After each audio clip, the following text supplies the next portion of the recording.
We are going to continue our series on The Bible Explains, part 222.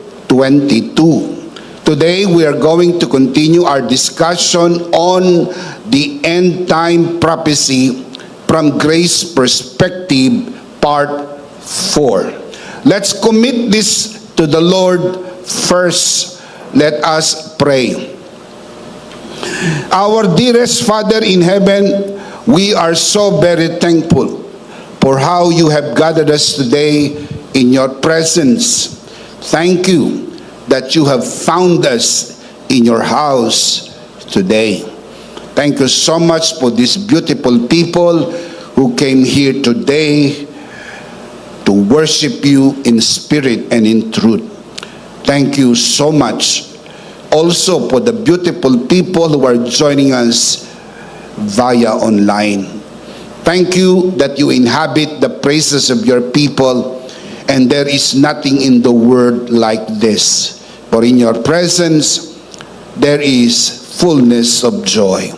We commit to you this time, even this learning time, and it is our heartfelt prayer that everything that will be said and done today, all by your grace and for your glory, we pray in the name that is above every name, in the name of your Son, our Lord and Savior Jesus Christ, by the power of the Holy Spirit. And everybody would just simply say, Amen. Palakpakan si Lord. Amen and amen. Now let's do a very quick review. We already discussed the first 4 sure end time signs. And we're not going to discuss them all again because we already did. Review lang po para manariwa sa ating mga kaisipan yung atin na pong mga natalakay. Makikita po nyo ito sa inyong screen at babasahin po natin ng malakas at sabay-sabay. Ito po ang tanong, what are the signs of the end times? We already talked about the first 4. And today, we are going to add 3 more to complete the 7 end time signs. Ito po'y mahalaga sapagkat tayo nabubuhay sa huling mga panahon.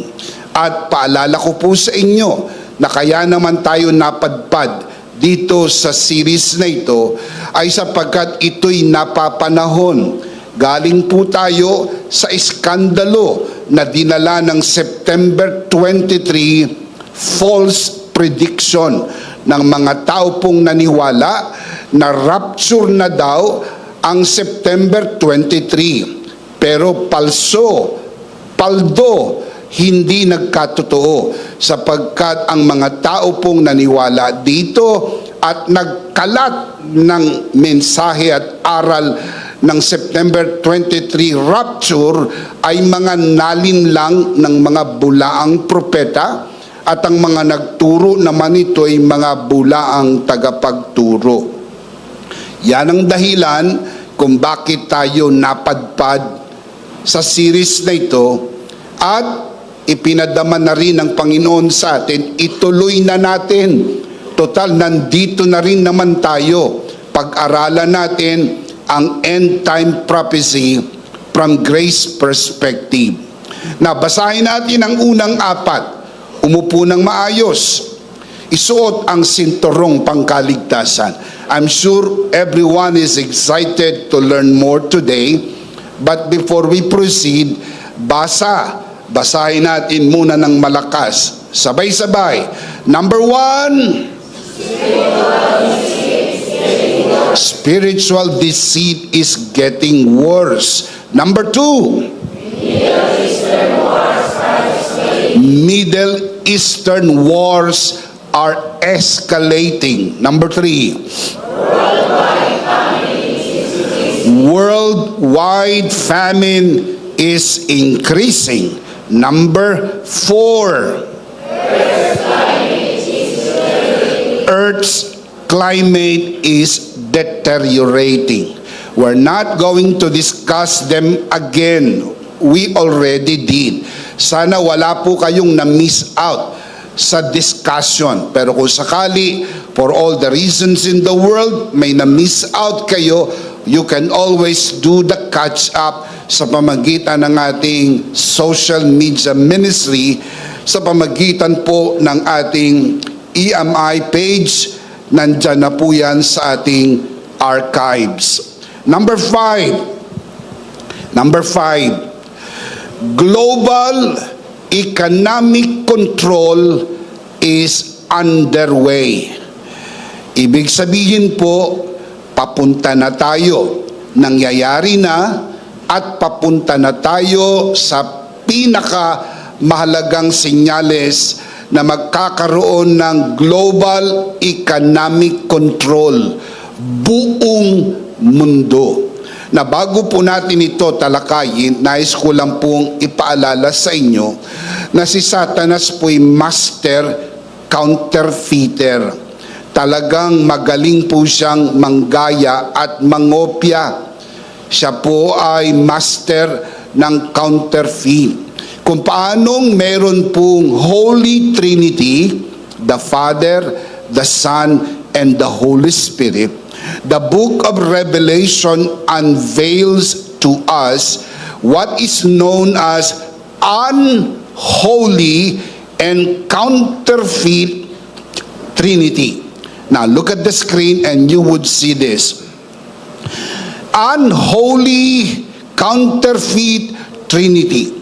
Meron po tayong Holy Trinity, the Father, the Son, and the Holy Spirit. May counterfeit po yan. Maliwanag po yan sa Book of Revelation. Ang unholy counterfeit Trinity ay Satan, known as the dragon, Revelation chapter 12 verse 9. The second one is the Antichrist, the political figure of Satan, Revelation chapter 13 verse 1 to 10. And number 3, the false prophet, the religious figure of Satan, Revelation 13, 11 to 18. Ginaya ni Satanas ang banal na Trinidad, ang Ama, ang Anak, at ang Espiritu Santo. Sa kanya naman, si Satanas, ang Antikristo, at ang bulaang propeta. Bakit ipinagpauna ko na ito sa inyo? Sapagkat madadaanan po natin ito sa ating mga magiging talakayan ngayon at sa mga susunod pang mga linggo. During the 7 years Great Tribulation, there will be merging of politics and religion that will control the global economy. Napaka makapangyarihan ang dalawang entities na ito, ang politics at ang religion. Kaya makikita nyo po, pilit itong pinagsasama maging sa panahon ngayon. Ang mga relihiyon pumasok sa politika. Kaya kita nyo yung mga malalaki na mga relihiyon, may mga representante saan? Sa Senado, Kongreso, mismo pumasok na sila. At ito namang mga politiko, lalo na yung mga trapo, traditional politician, kumakapit at kapit-tuko sa mga religions, lalo na yung mga super malalaking religion. Kasi ang tingin po ng mga politiko, dyan po sa mga numero na ito ay mga botante. Kaya kung sila'y makakuha ng endorso sa mga relihiyon na ito, magme-marry ang politics and religion. Gagamitin po ni Satanas sa huling panahon ang dalawang puwersa na ito. Ang puwersa ng politika at ang puwersa ng relihiyon. Kaya meron po siyang antikristo. Yun po yung political figure. Meron po siyang false prophet. Yun naman ang kanyang religious figure. Ano po ba ang ibig sabihin ng global economic control? So let's ask the question, what is meant by global economic control? It refers to a system in which a single authority regulates or restricts commerce, financial systems, or the use of currency across nations. So ito'y tumutukoy sa negosyo o pinansyal na kondisyon at mga pananalapi na ginagamit sa buong mundo. Kukontrolin po ito ni Satanas sa huling panahon. Gagamitin niya ang kanyang antikristo at ang kanyang bulaang propeta para magawa ito. The idea is that people's ability to buy, sell, trade, or earn will be dependent on compliance with this central system. I'll show you the verse. Revelation chapter 13, verse 16, following verses. He, referring to the second beast, which is the false prophet. Ang tinutukoy na he ay ang false prophet. He also forced everyone, small and great, rich and poor, free and slave, to receive a mark on his right hand or on his forehead. Why? So that no one could buy or sell unless he had the mark, which is the name of the beast or the number of his name. Mangyayari po ito sa 7 years Great Tribulation. Ito po yung tatak ng halimaw or mark of the beast. Verse 18. This calls for wisdom. If anyone has insight, let him calculate the number of the beast, for it is man's number. His number is 666. Ito po yung marka ng halimaw or mark of the beast. Wala pa pong nangyayaring tatakan tulad ng maling nabalita noong panahon ng pandemic. Naalala niyo pa po ba na may mga nagpakalat ng balita na yung vaccine daw, yun ang tatak ng Antikristo. Kaya wag ka daw magpa-vaccine dahil pag nagpa-vaccine ka, ikaw ay may tatak na ng 666.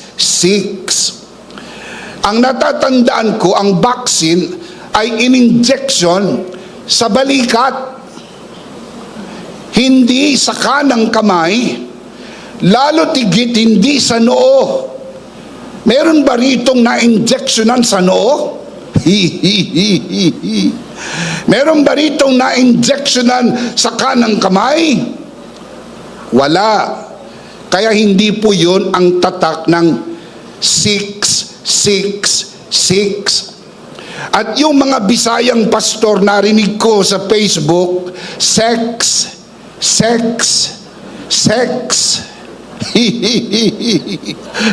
Ano man ang bigkas mo sa mga Bisayang pastor, tama rin naman yon.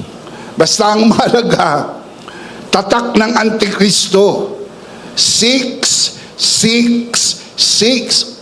6. Wala pa pong tatakan.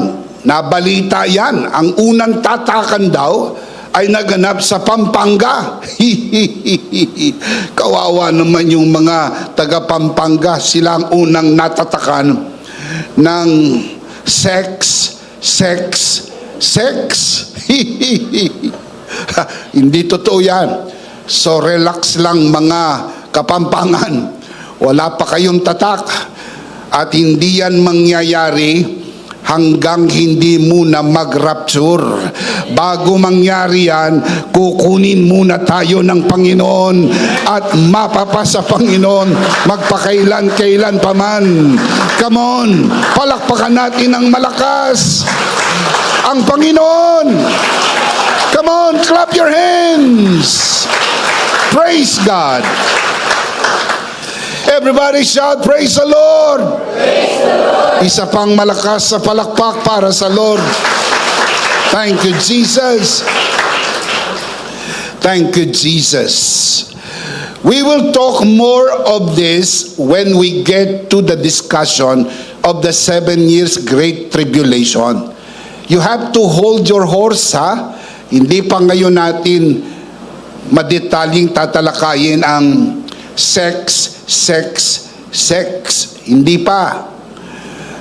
I-reserve nyo po yan sa araw na i-discuss natin sa 7 years Great Tribulation. The question is, how can global economic control be implemented easily? Alam nyo, hindi pwedeng biglain yan, ha? Kasi global yan.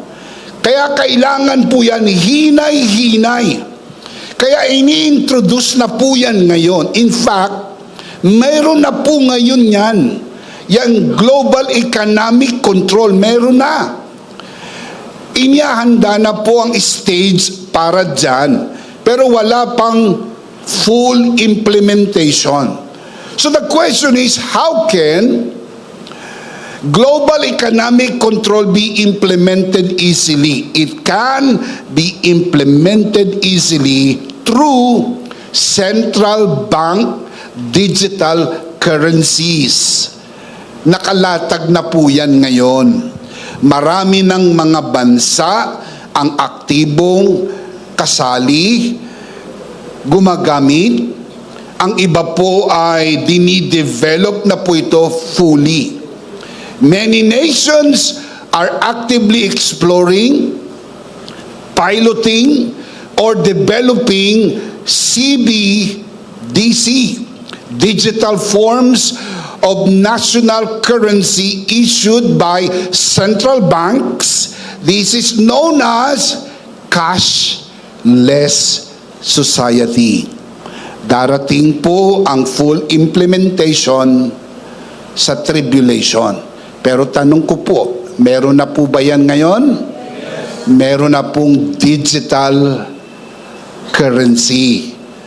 Kaya kahit walang dalang pera, basta meron kang GCash at may pondo, pwedeng bumili, pwedeng mag-transact, pwedeng magnegosyo, pwedeng magbenta, at pwedeng bumili.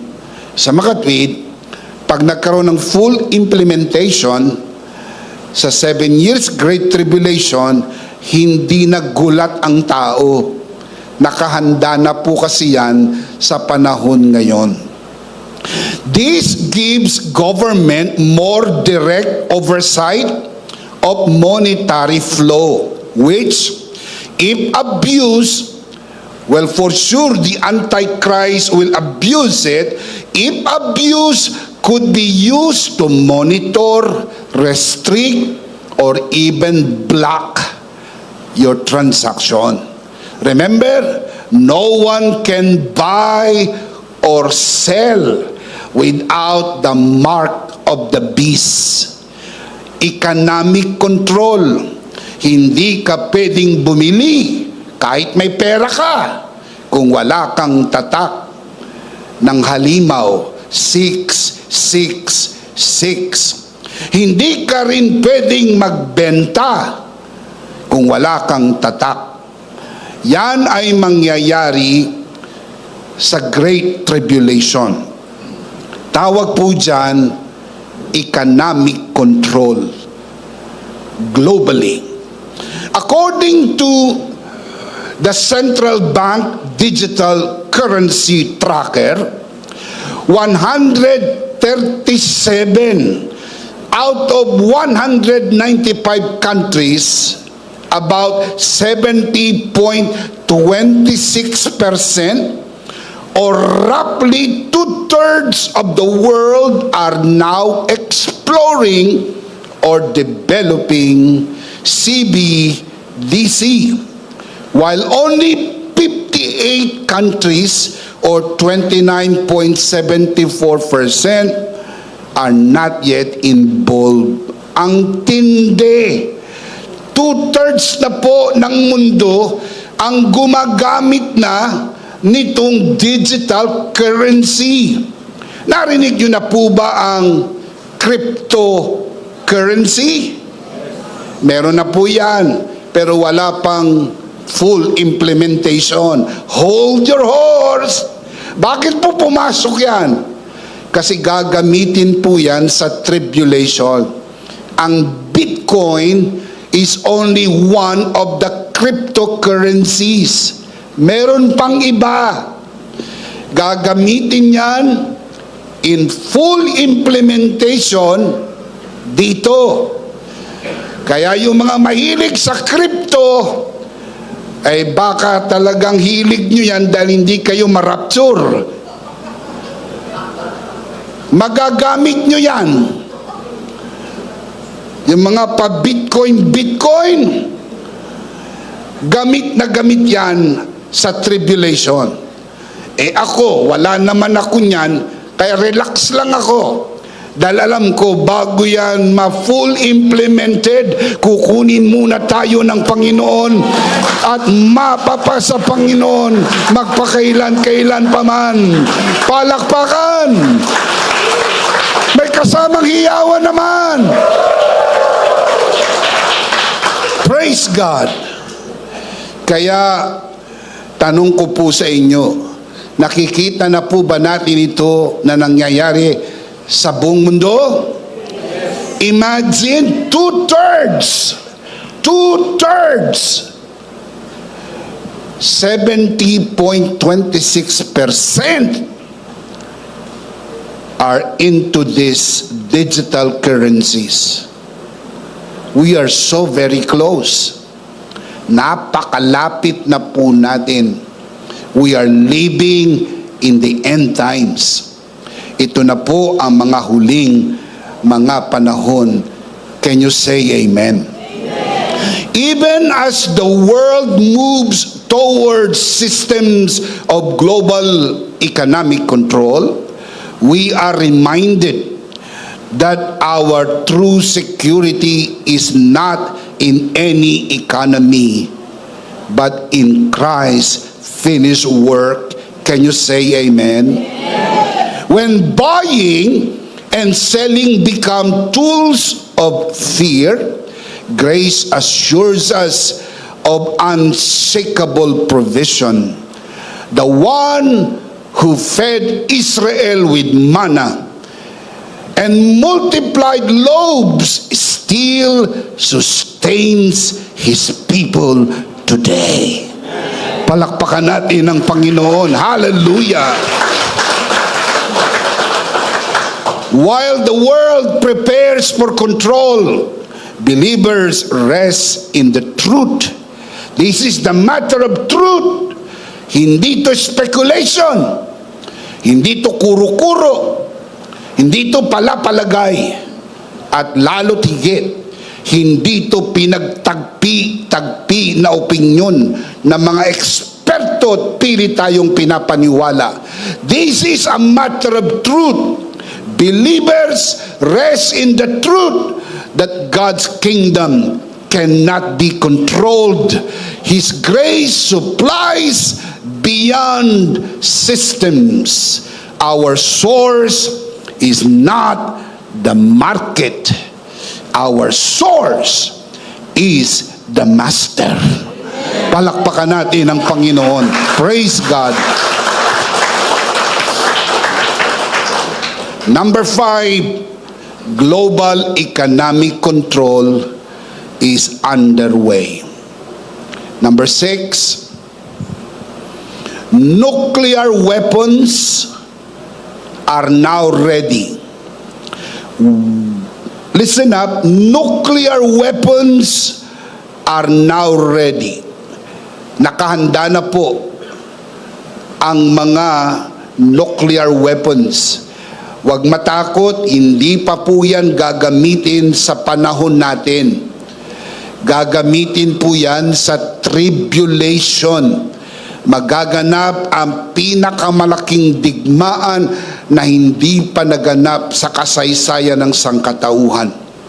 Revelation chapter 8 verse 7 and 8. The first angel sounded his trumpet, and there came hail and fire mixed with blood, and it was hurled down upon the earth. A third of the earth was burned up. A third of the trees were burned up, and all the green grass was burned up. Verse 8. The second angel sounded his trumpet, and something like a huge mountain, all ablaze, was thrown into the sea. A third of the sea turned into blood. A third of the living creatures in the sea died, and a third of the ships were destroyed. Nakita po ito ni John sa isang pangitain or vision. And I believe he saw something like this. Look at the picture. Something like that. Yan po ay nuclear bomb. Sa kanyang vision, he saw it. Something like a huge mountain, all ablaze, was thrown into the sea. Magaganap po yan hindi sa panahon natin. Magaganap po yan sa Great Tribulation.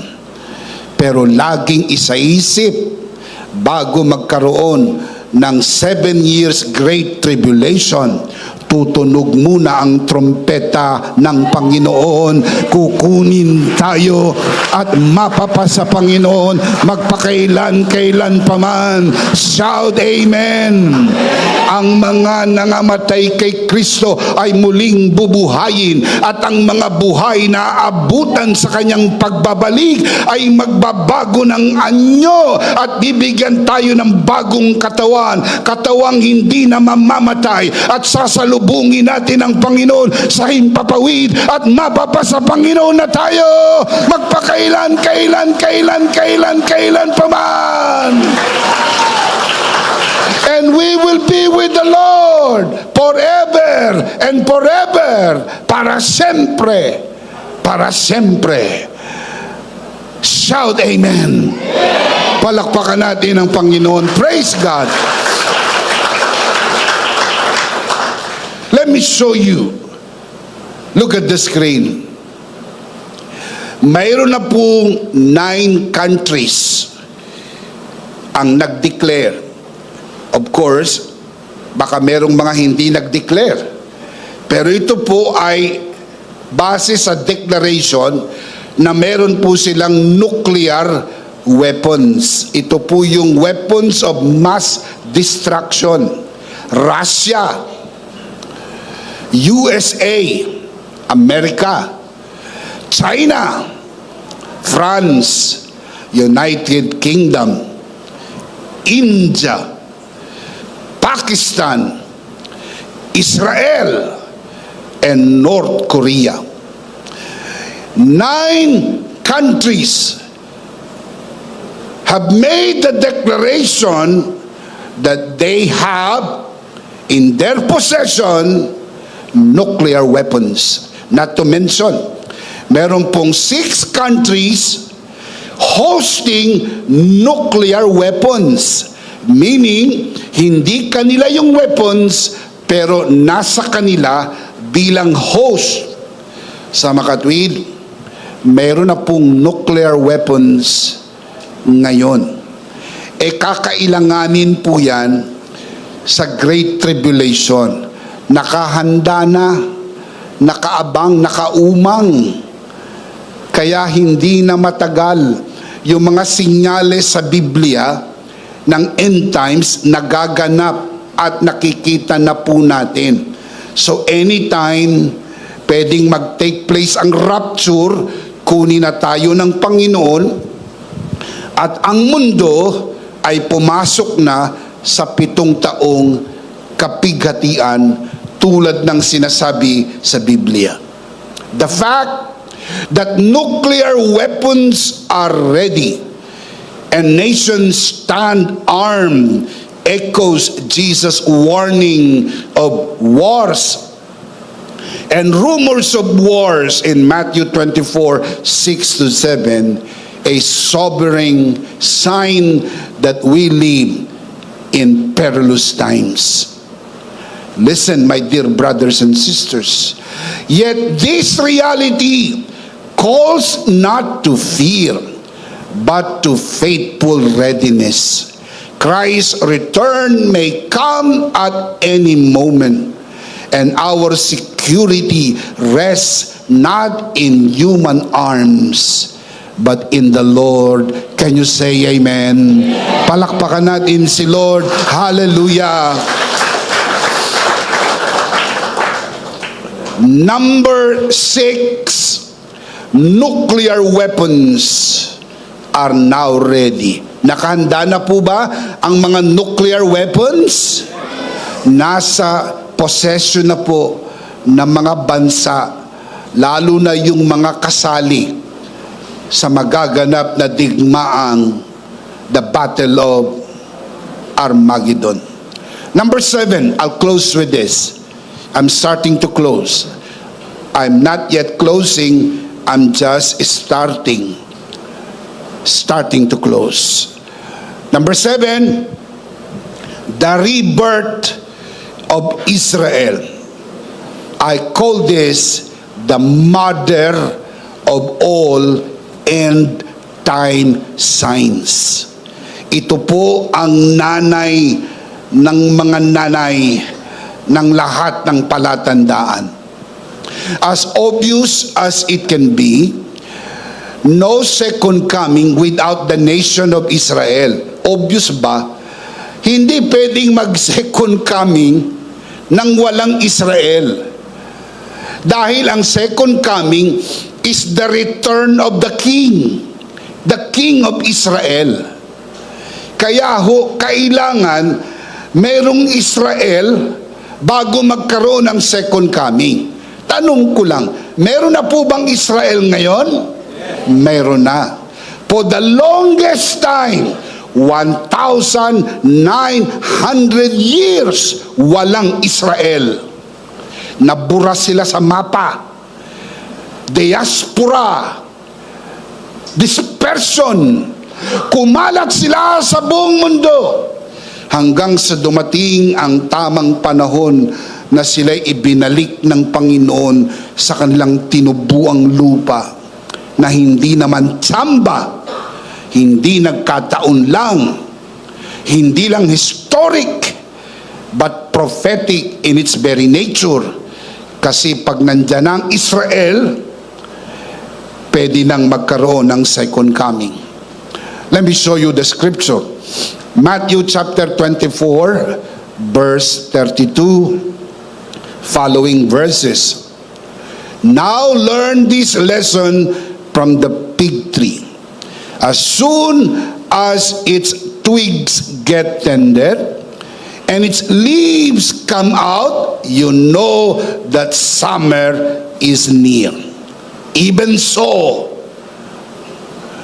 when you see all these things, you know that it is near, right at the door. Ang tinutukoy po na fig tree ay ang Israel. Sign of the fig tree. Sabi ni Jesus, tignan nyo ang punong igos. Kapag nakikita nyo na nananariwa na ang sanga at bumabalik na ang dahon, malapit na ang summer. Ganon din naman, pag nakita nyo ang mga ito, malapit na, gaano kalapit, nasa pintuan na. Narito na po bang Israel? Wala pa. Narito na. At ang Israel, ang tinutukoy na fig tree. I'll show you the scripture. Hosea chapter 9 verse 10. Letter A. I found Israel like grapes in the wilderness. I saw your fathers as the first fruits on the fig tree in its first season. Tinawag po sa Biblia ang Israel the fig tree, and the fathers, referring to the ancestors, as the first fruits. By way of illustration, ginamit ni Jesus ang fig tree to illustrate Israel. Matthew chapter 24, verse 32 again. Now learn this lesson. What is the lesson? The lesson from the fig tree. As soon as its twigs get tender, its leaves come out, what do you know? Summer is near. Even so, when you see all these things, ano yung all these things? Yun pong lesson of the fig tree. Pag nanariwa ang sanga at bumalik ang dahon, kapag bumalik na ang Israel sa kanilang tinubuang lupa, kapag bumalik na ang Israel sa kanila pong tinubuang lupa at sila'y muling naging bayan, alam mo, malapit na. Gaano kalapit? Nasa pintuan na. 34. I tell you the truth. Again, this is a matter of truth. Dito sa atin, pinag-uusapan natin katotohanan lang. Hindi spekulasyon. Hindi kuro-kuro. Hindi tagpi-tagpi. Yung totoo lang. Yung makikita mo talaga sa Biblia, yung verse. Hindi yung magpapakita ng verse, tapos magbibigay ka ng opinion mo. Sa palagay ko ha, ay sa palagay mo, hindi ako mapalagay. Kasi palagay mo lang yan eh. Opinion mo ba? Ito hindi opinion ni Bishop Emmy. Maliwanag pa po sa sikat ng araw. Look at verse 34. I tell you the truth. So what's the truth? This generation will certainly not pass away until all these things have happened. Anong generation ang kanyang tinutukoy based on context? Verse 33, dahil ang 34 ay galing sa 33, correct? Verse 33, the generation who will see the sign of the fig tree. Ang henerasyon na makakakita ng senyales ng punong igos, hindi lilipas ang henerasyon na ito, magaganap ng lahat ng nabanggit sa Matthew chapter 24, at ang central message nun ay second coming. Maliwanag po yan. Pero hindi na kinakailangan magpetsa-petsa. Kultik yan eh. Yung maglalagay ka ng petsa, exaggeration po yan eh. Nagbibigay ka ng false hope sa tao. Lalagay ka ng September 23. Tapos binago, ginawa October 8. Anong petsa na? Kaya makita nyo yung mga kultik na yan, hindi mananawa yan. Kakapetsa, kakapetsa, kakapetsa. Siguro ang paboritong kainin yan, pizza. Petsa, petsa, petsa, petsa, petsa, petsa. Yun namang mga followers, hindi na nakahalata. Hindi na yata sila nakahalata. Bulag na silang sumusunod kahit alam na nila na sila po'y nililin lang ng petsa, petsa, petsa, petsa, kain pa rin ang kain ng pizza. hindi sa community ng Full Grace. Dito ang mahalaga sa atin ay ang salita ng Diyos, hindi opinyon ng tao, hindi tagpi-tagping opinyon, kundi salita ng Panginoon. Shout amen. Palakpakan natin ang Panginoon. Praise God. Praise God. Hindi ba't sa Matthew 24 din sinabi ni Jesus yung ang langit at lupa'y lilipas? Ngunit ang kanyang salita ay mananatili magpakailan-kailan pa man. Sa mga kapatid, ang mahalaga sa atin yung words ni Jesus. Sinabi ba ni Jesus walang nakakaalam ng araw at ng oras? Sinasabi ng ibang mga pastor, mga nagkukunwaring pastor, mga natawag na pastor, alam nila yung petsa.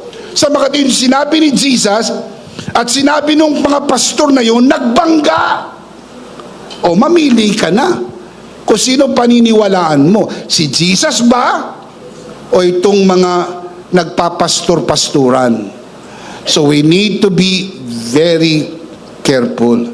Dito sa atin, super ingat tayo. Hindi tayo tumatawid sa mga linyang hindi para sa atin. Ang petsa, ang araw at oras, hindi para sa atin. Reserbado ito para lang sa Ama. Sapat na sa ating malaman, malapit na. Kahit kailan yan, nakahanda tayong sumalubong sa Panginoon at mapa sa Panginoon magpakailan-kailan pa man. Palakpakan natin ang Panginoon. Can you say amen? Hindi na po kinakailangan pa tayong magpetsa-petsa sapagkat in Christ we are always ready for His return. Can you say amen? You need to keep in mind that there was no Israel for the longest time, 1,900 years, until May 14, 1948, the state of Israel was born.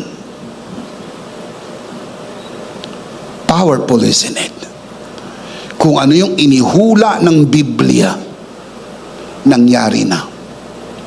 Kaya po ito'y katuparan ng hula. Ang punong igos, mananariwa ang sanga, babalik ang dahon, malapit na ang summer. Ganon din naman, pag ang Israel ay bumalik na sa tinubuang lupa, malapit na ang second coming. Ito ang clue. Kung malapit na ang second coming, mas malapit na ang rapture, sapagkat magaganap ito una bago ang second coming. Palakpakan natin ang Panginoon. Amen. Isaiah 66 verse 8. Look at the prophecy. Who has ever heard of such a thing? Who has ever seen such things? Can a country be born in a day, or a nation be brought forth in a moment? Yet no sooner is Zion in labor than she gives birth to her children. Isang araw lang, May 14, 1948, isang araw lang ipinanganak ang Israel. Tapat ang Diyos sa kanyang mga hula na naitala sa Biblia. Kung ito'y nangyari at napangyari ng Diyos, tatagan mo ang iyong paniniwala kasama rin sa hula at pangako sa imuling babalik at kukunin tayo ng Panginoon at mapapasa Kanya magpakailan-kailan pa man. Shout amen! Truly amazing! The nation of Israel was born in a single day, just as the prophet Isaiah foretold. Out of nowhere, from the wasteland of diaspora and the ashes of the Holocaust, the Jews returned to their promised homeland. And this is no ordinary, this is a God thing. Ang Diyos lang ang kayang gumawa nito. Ang imposible sa tao ay posible sa Diyos. Give Him praise! Give Him praise! Come on, clap your hands, all ye people! Shout unto God with a voice of triumph, for the Lord is awesome! Shout amen. Another amazing prophecy I'll show you. Ezekiel 37, verse 1, following verses. The hand of the Lord was upon me, and He brought me out by the Spirit of the Lord, and set me in the middle of a valley. It was full of bones. He led me back and forth among them, referring to the bones. And I saw a great many bones on the floor of the valley, bones that were very dry. He asked me, Son of man, can these bones live? I said, O sovereign Lord, you alone know. Verse 4. Then he said to me, prophesy to these bones and say to them, dry bones, hear the word of the Lord. This is what the sovereign Lord says to these bones. I will make bread enter you, and you will come to life. Verse 6. I will attach tendons to you, and make flesh come upon you, and cover you with skin. I will put bread in you, and you will come to life. Then you will know that I am the Lord. Anong ibig sabihin ng prophecy na ito? Ano po yung tinutukoy na mga dry bones in the valley? Na hindi natin kailangan mag-speculate na. Hindi natin kinakailangan magtagpi-tagpi ng opinion mula sa mga eksperto. We don't have to ask them. The Lord Himself explained this to Prophet Ezekiel. You see, this is the beauty of the Word. You can rely completely in the Word. Bible lang. Hindi galing sa opinion ng kung sino-sinong Poncio Pilato. Sino man sila, hindi mahalaga sa atin. Ang mahalaga lang sa atin ay ang salita ng Diyos. Pinaliwanag po ng Panginoon kay Ezekiel anong ibig sabihin ng prophecy. Let's go to verse 11. Ezekiel 37:11, same chapter. Katatapos lang ipakita yung vision. Then he said to me, Son of man, these bones are the whole house of Israel. You don't have to speculate. Ano po ang tinutukoy ng mga bones? The house of Israel. They say, our bones are dried up, and our hope is gone, and we are cut off. For the longest time, 1,900 years, nabura ang Israel sa mapa. No Israel for the longest time. Look at verse 12. Therefore, prophesy and say to them, this is what the sovereign Lord says. Oh, my people, I am going to open your graves and bring you up from them. Look at the last line. I will bring you back to the land of Israel. Oh God, maliwanag ang salita ng Diyos. Kapag inihula ng salita ng Diyos, sigurado kayang papangyarihin ng Diyos dahil makapangyarihan ng Diyos. Praise God. Praise God. Dry bones represent the whole house of Israel. Son of man, prophesy to these bones. My dear brothers and sisters, exactly May 14, 1948, Israel returned to their homeland. And on that beautiful day, Prime Minister David Ben-Gurion reads Ezekiel 37 has been fulfilled, and the nation of Israel is hearing the footsteps of the Messiah, HaMashiach. Ang Israel ay naniniwala na yung nangyari nung May 14 ay fulfillment ng Ezekiel 37.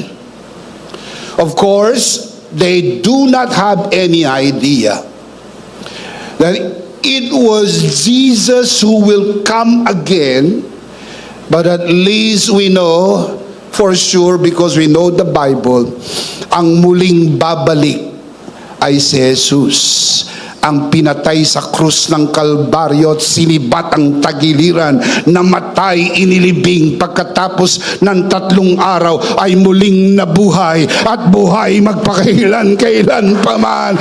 He lives! He lives! Christ Jesus lives today. He walks with me and talks with me along life's narrow way. He lives. He lives. Christ Jesus lives today. You ask me how I know He lives. He lives within our hearts.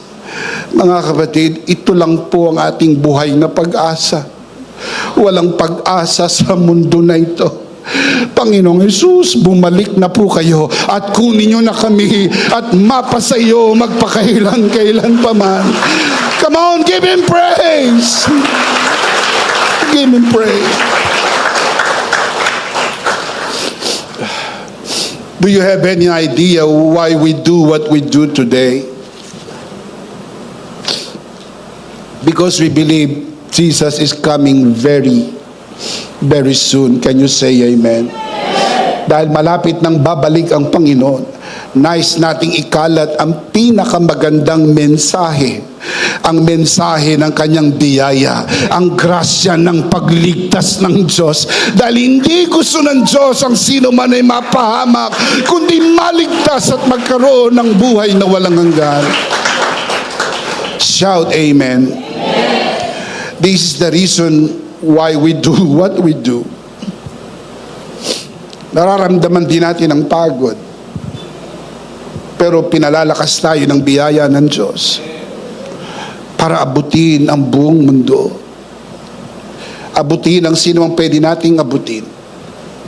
And from the bottom of our hearts, Bishop Emmy, Pastor Joe, my whole family, the church and EMI as a whole would like to thank you so much for partnering with us. Maraming salamat po sa inyong faithful giving. Salamat po sa inyong prayer. Salamat po sa inyong support. Salamat po sa pag-share ng broadcast, dahil napagtutulungan po nating ibahagi ang katotohanan upang mailigtas natin ang mga tao sa kapahamakan at huwag madaya ng mga bulaang propeta, bulaang guro at mga nagpapanggap ng mga tagapagturo pero nililin lang ang marami. Salamat sa mapagpalayang katotohanan. Palakpakan natin ang Panginoon. Praise God. Praise God. Let's see them again. Kompleto na po ito. 7 end time signs. Let's read them out loud. Malakas po. Sabay-sabay, because these end time signs are very important. Ready? Number one, spiritual deceit is getting worse. Number two,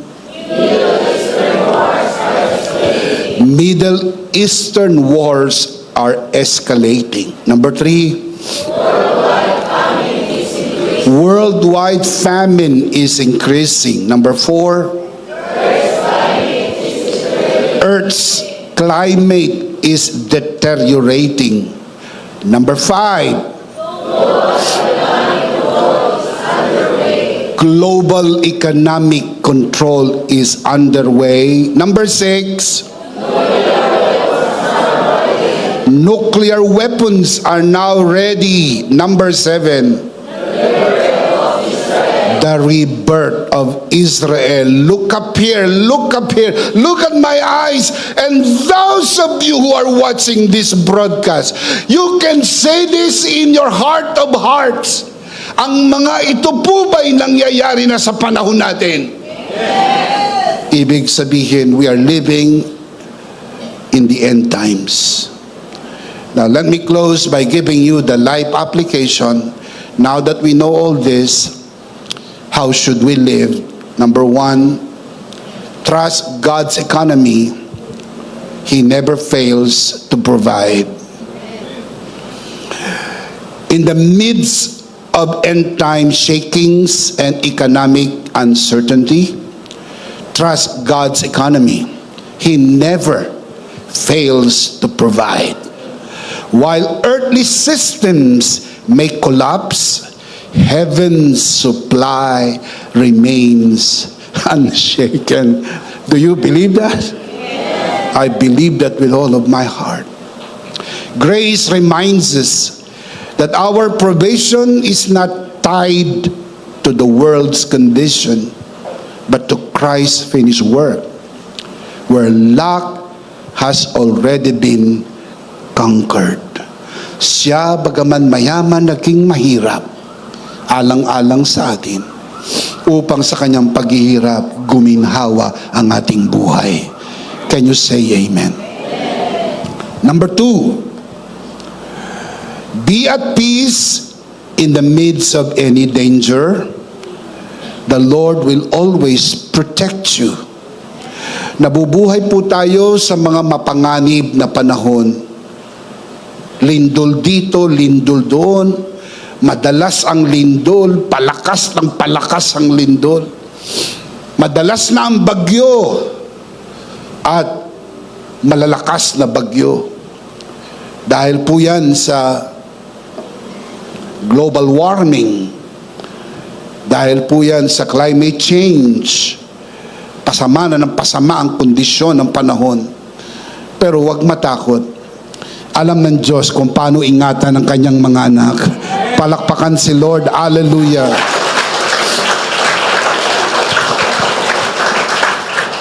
Be at peace in the midst of any danger. The Lord will always protect you. Keep that in your mind. The Lord will always protect you. In these end time days of unrest and uncertainty, His promise remains sure. No weapon formed against you shall prosper. Do you believe that? Yes. Isaiah 54 verse 17. When fear surrounds the world, grace surrounds God's people.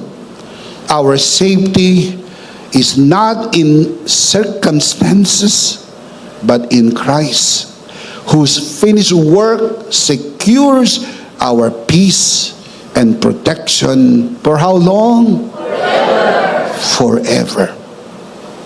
Finally, I'll close with this.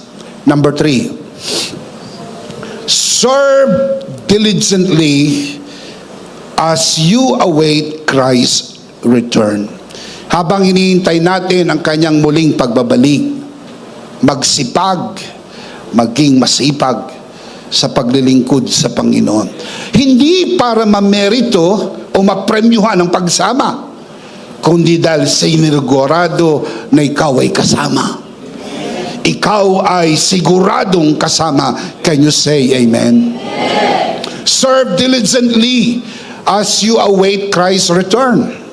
The signs of end times remind us not to withdraw in fear, but to abound in grace. As Paul wrote, always, not sometimes, not many times, always, give yourselves fully, not partially, not partly, but fully to the work of the Lord, because you know that your labor in the Lord is not in vain. 1 Corinthians 15:58. Grace empowers our service, not striving, but responding in faith and love to the one who is soon to come. Can you say amen? Let's see them again. 3 life application, malakas. Sabay-sabay, basahin po natin ang 3 applications. Ready? Number 1. Number 2. Number 3. Trust God's economy. He never fails to provide. Be at peace in the midst of any danger. The Lord will always protect you. Serve diligently as you await Christ's return. The big idea is, in Christ, always ready for His return. One more time, louder. In Christ, I am always ready for His return. Of course, as we always do, we do not want to end this broadcast without giving you the opportunity to receive Jesus today and be saved and be ready as well for His great return. Ayaw naman namin matapos ang broadcast, hindi kayo mabigyan ng pagkakataong ito. So manalangin tayo ng panalangin pagtanggap. Taas natin ang ating 2 kamay. Lahat ng narito sa loob ng bulwagan na ito, lalo na sa mga nanonood sa broadcast, nakataas ang 2 kamay, at manalangin tayo ng pagtanggap. Sumunod tayo sa panalangin ito. And if you will do this for the first time, ariin mo na mga katagang bibigkasin mo isang personal mong panalangin. Manalangin tayo. Panginoong Hesus, ako po'y makasalanan. Hindi ko po kayang iligtas ang aking sarili. Ako'y mapapahamak ng hiwalay sa iyo. Narinig ko po ang mabuting balita. Ako po'y naniniwala. Tinatanggap kita sa aking puso bilang aking Panginoon at aking tagapagligtas. Salamat po, pinatawad mo na ang aking mga kasalanan. Isinulat mo na ang aking pangalan sa aklat ng buhay sa pangalan ni Jesus. Amen. Amen. Ako na lang po mananalangin, Ama, sa oras na ito. Tinataas ko po sa harapan ng sino mang sumunod sa panalangin ng pagtanggap sa unang pagkakataon. Ipinagkakatiwala po namin sila sa iyong kagandahang loob na sila'y lumago sa biyaya at sa bagong natagpuang pananampalataya sa pangalan ng Panginoong Hesus. Lahat ay magsabi ng Amen. Palakpakan po natin ang Panginoon. Amen and Amen. Ihanda po natin ang ating mga sarili para po sa gawain ng banal na komunyon, and we will do this together.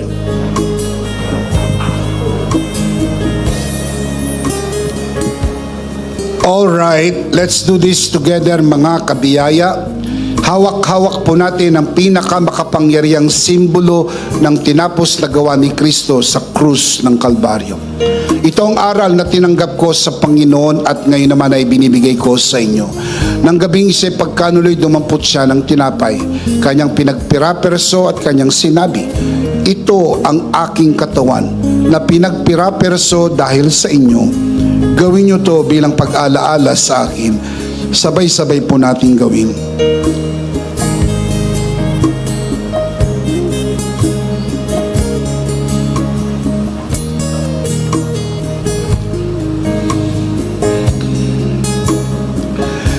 Gayon din naman matapos maghapunan ay kanyang hinawakan ng saro at kanyang sinabi, ito ang saro ng bagong tipan na pinagtibay ng aking dugo. Gawin niyo to bilang pag-alaala sa akin. Sabay-sabay po natin gawin.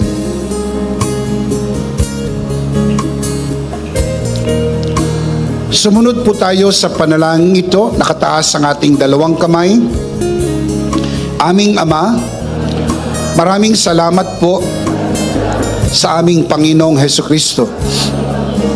Panginoong Hesukristo, maraming salamat po sa iyong banal na dugo na iyong itinigis sa krus ng Kalbaryo.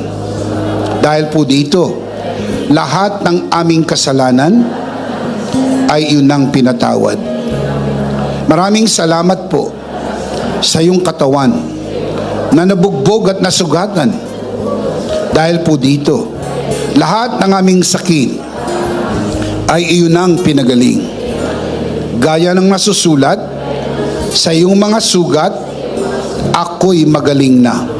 Ako'y naniniwala, ako'y magaling na. Aking dinideklara, ako'y magaling na. Ako'y malusog, malakas, masigla, pinagpala, pinaburan, at mabubuhay ng mahaba. Sa pangalan ni Jesus, maraming salamat po, Banal na Espiritu, sa iyong kapahayagan sa mensahe ng biyaya. Sa pangalan ng Panginoong Jesus, Amen. Amen. Palakpakan po natin ang Panginoon. Malakas na palakpak. Minsan pa, sabay-sabay, ano po ang big idea?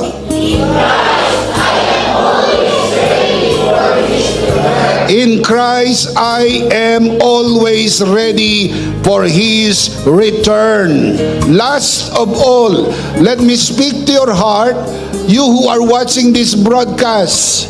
If this broadcast has blessed you, and if not asking too much, I would like you to bless this ministry with your love offering so that together we can reach the world with the message of full grace. And from the bottom of our hearts here at EMI, we would like to say thank you for giving to the Lord.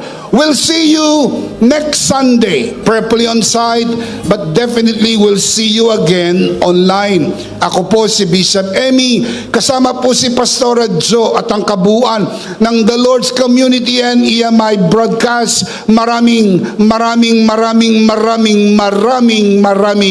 thank you. Stay a bit for more announcements. Stay blessed and stay connected. Always remember, in Christ you are forever.